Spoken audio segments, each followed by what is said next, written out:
Hello guys. So today we are going to solve some questions of theory of computation. So the first question is, give the notations of representation the following components of formal languages: A. Alphabet, B. String, C. Empty string, D. Length of the string, E. Prefixes and suffixes, F. Language, G. Operators on language. Alphabet. An alphabet, sigma, is a finite non-empty set of symbols. Example, sigma equals to 0 and 1 denotes an alphabet containing the symbol 0 and 1. String. A string over an alphabet sigma is a finite sequence of symbols from sigma. For example, 010 is a string over the alphabet sigma equals to 0 and 1. C. Empty string. The empty string is a string with no symbols. Length of a string. The length of a string, as denoted by S, is the number of symbols in the string. Prefixes and suffixes. Prefixes for a string S. A string T is a prefixes of S if there exists a string U such that S equals to T plus U notations. If a prefix of S, we write this. Suffix for a string S. A string T is a suffix of S if there exists a string U such that S equals to U plus T. Language. A language L over an alphabet sigma is a set of strings over sigma equals to, example, L equals to 010001. Operators on language, which is union, concatenation and clean star. Union. The union of two languages L1 and L2 denoted by L1 union L2 is a set of strings that are in L1 and L2. Concatenation. The concatenation of two languages L1 and L2 denoted by L1 and L2 is a set of strings that can be formed by concatenating a string from L1 with a string from L2. Clean star. The clean star of a language L denoted by L star is the set of all strings that can be formed by concatenating 0 or more strings from L.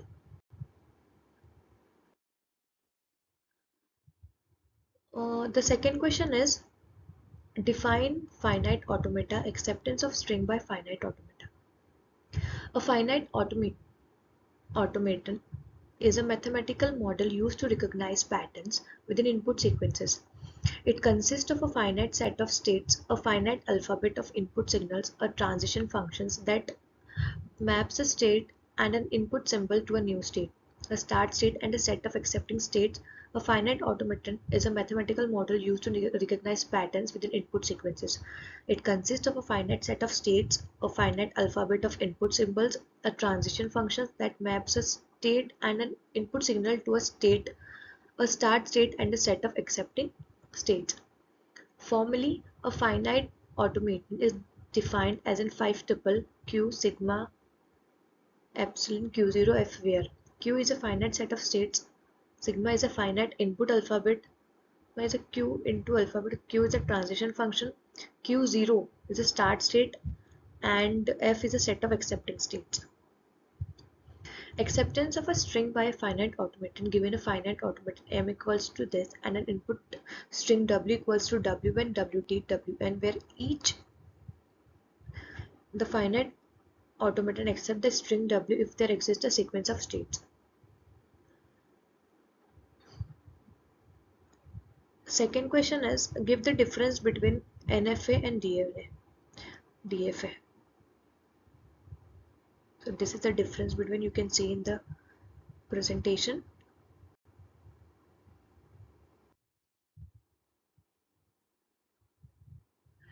So the next question is, state the true false. A, if a language is accepted by NFA-M, then L is also accepted by DFA-B.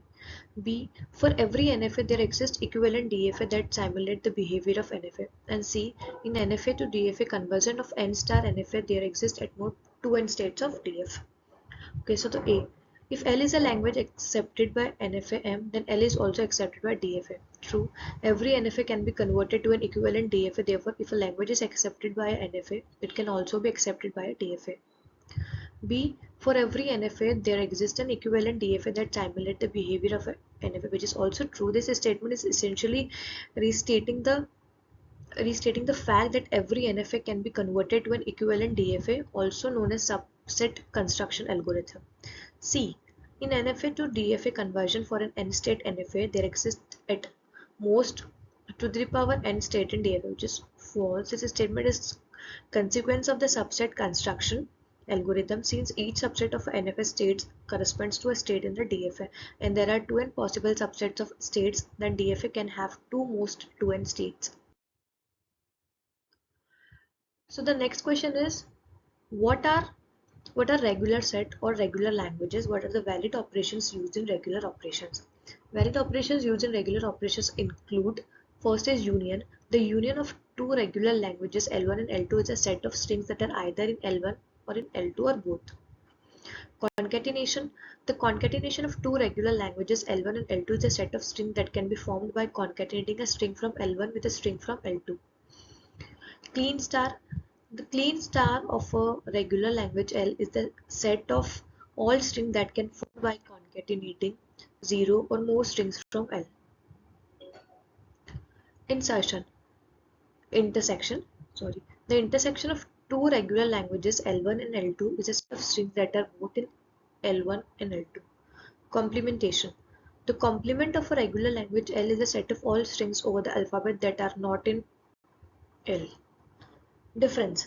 The difference between two regular languages L1 and L2 is a set of strings that are in L1 but not in L2. These operations are closed under regular languages, meaning that performing any of these operations of regular languages will result in another regular language. So the next question is, explain Arden's theorem.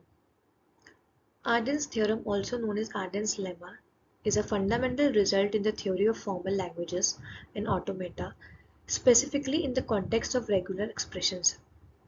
The theorem provides a method for solving equations involving regular expressions, particularly useful for expressing the behavior of finite automata and simplifying regular expressions. Arden's theorem states that given regular expressions RR, SS and TT, if equations R equals to S dot R plus TR equals to S dot R plus T holds where represent concatenation and plus plus representation union, then the solution of RR is R equals to S leen star TR equals to S leen star T, where S multiply S star is the leen star or closure of SS. In simpler terms, if a regular expressions RR can be expressed as the concatenation of SS followed by RR denoted as, with SS possibly repeating 0 or more times, followed by an additional regular expressions. This theorem is especially useful in the context of regular languages because it provides a systematic way to simplify complex regular expressions and derive more concise expressions that represent the same language.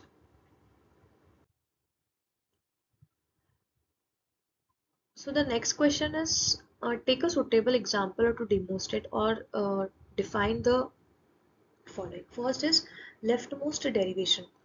In a leftmost derivation, at each step, the leftmost non-terminal in the current sensational form is replaced by the right hand side of the one of its production. Second is rightmost derivation. In a rightmost derivation, at each step, the rightmost non-terminal in the current sensatial form is replaced by the right hand side of one of its production. Ambiguous grammar. A grammar is said to be ambiguous if it generates a string that can have more than one distinct parse tree. Ambiguity in grammars can lead to multiple interpretations of the same input strings, which can cause issues in parsing and understanding the language.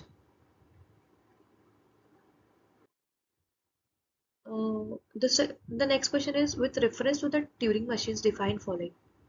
What is NTM?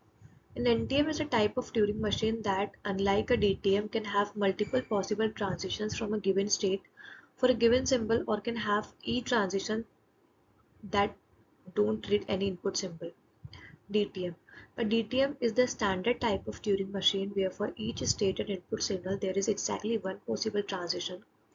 DTMs are used as foundational concept in computability theory and complexity theory to define the class of problems that can be effectively solved by an algorithm.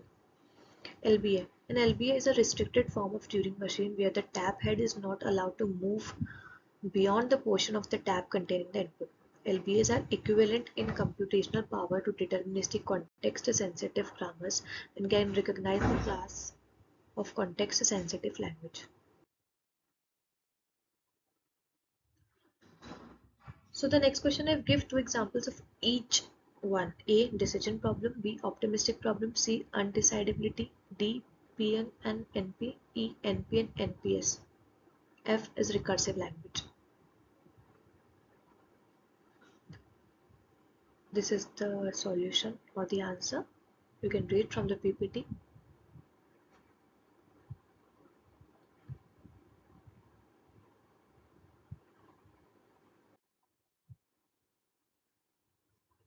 So the next question is explain the following. A. Chomsky hierarchy. B. PDA. 2 PDA and NPDA. And C is recursive enumerable language. A. Chomsky hierarchy. The Chomsky hierarchy is a classification of formal grammars, languages, and the machines that recognize them, proposed by linguist Noam Chomsky in the 1950s.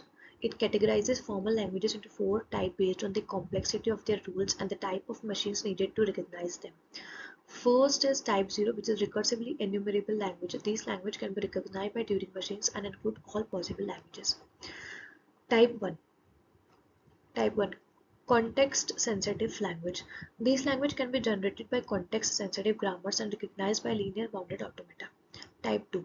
Context-free languages. These languages can be generated by context-free grammars and recognized by pushdown automata. Type 3, which is regular language. These languages can be generated by regular grammars and recognized by finite automata. B. PDA, 2 PDA and NPDA. PDA, pushdown automata. A PDA is a type of automaton that can recognize context-free languages. It consists of a finite control, a stack, and a transition functions. 2 PDA, two-way pushdown automata. Two-way pushdown automata is a variation of a PDA where the head of the automata tab can move in both directions. This allows for more efficient recognitions of certain languages. NPDA and pushdown automata, and NPDA is a generalization of a PDA with a stacks instead of ones.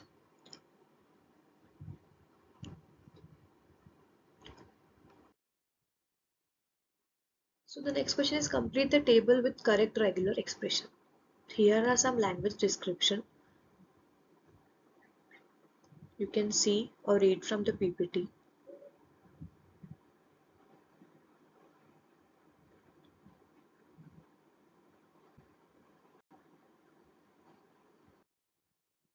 So the next question is define context-free language CFL. CFL stand for context-free language. It is a type of formal language that can be generated by context-free grammar. Context-free languages are an important class of languages in formal language theory and are used in description of programming languages, syntax analysis, and parsing. Context-free languages are categorized by their ability to handle nested structures such as those found in programming languages. Example, nested if statements or functions calls. They are more expressive than regular languages, which can be described by regular grammars, but less expressive than recursive enumerable languages, which can be recognized by Turing machine.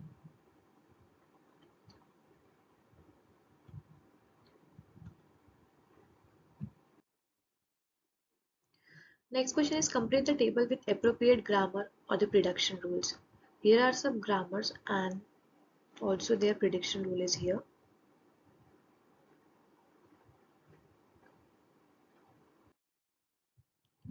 Okay, so thank you so much guys for watching this video.